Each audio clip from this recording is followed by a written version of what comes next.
ახალციხის რეაბილიტირებული რაბათის ციხე დღეს საზეიმ მოვითარებაში გაიხსნება მოეწყობა სახალხო სეირნობა ციხის ტერიტორიაზე გაიმართება პანტომიმისა და თითების თეატრის წარმოდგენები ზუსტად 10-ის ნახევარზე კი ახალციხელებსა და მოწვეული სტუმრებისთვის მსოფლიო დონის მომღერალი შარლ აზნაური იმღერებს, რომელიც წარმოშობით სწორედ ახალციხიდანაა. საზეიმო ღონისძიებები გრანდიოზული ფეერვერკით დასრულდება კონცერტისთვის თვალის გეუბნება განახლებული ციხისა და სადგურის მიმდებარე ტერიტორიაზე დამონტაჟებული მონიტორებითაც იქნება შესაძლებელი.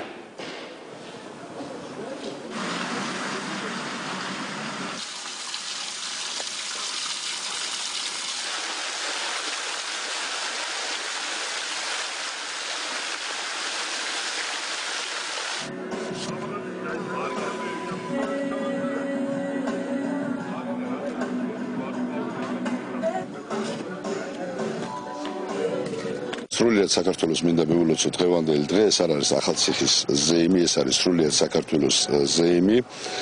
მინდა გითხრათ, რომ ფაქტობრივად ციხე უკვე მზად არის სტუმრების მისაღებად. სადღაც დღეს 4 საათიდან დაიწყება სახალხო მსვლელობა.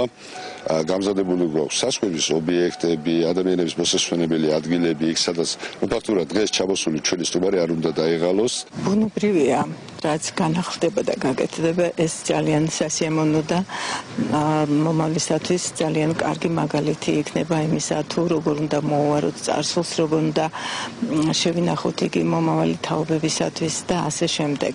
მაგრამ თუ ჩვენ კონკრეტულად ვისაუბრებთ დღევანდელ მდგომარეობაზე, რაც ამ ტერიტორიაზე არსებობს, შემიძლია გითხრათ, რომ ახალციხის ტერიტორიაზე ძალიან მნიშვნელოვანი და საქართველოს ისტორიისათვის მართლაც ნიმუშო ძეგლებია განლაგებული. ამ რეგიონისთვის ძალიან ღირსშესანიშნავი დღე არის, თქვენ ნახეთ თუ რა სილამაზეა ამ აღდგენილ ისტორიულ კომპლექსში და მე ვფიქრობ, რომ ალბათ სიმბოლურიც იქნება შარლ აზნაურის ჩამობრძანება, იმიტომ რომ როგორც ჩვენმა მოსახლეობამ იცის, იგი წარმოშობით მისი წინაპრები არიან სწორედ ახალციხიდან და მაინც ეს სიმბოლოები რაღაცნაირად საქართველოსაც მნიშვნელოვანია. ძალიან სასიამოვნო იქნება საღამო, ყოველ შემთხვევაში თვითონ ეს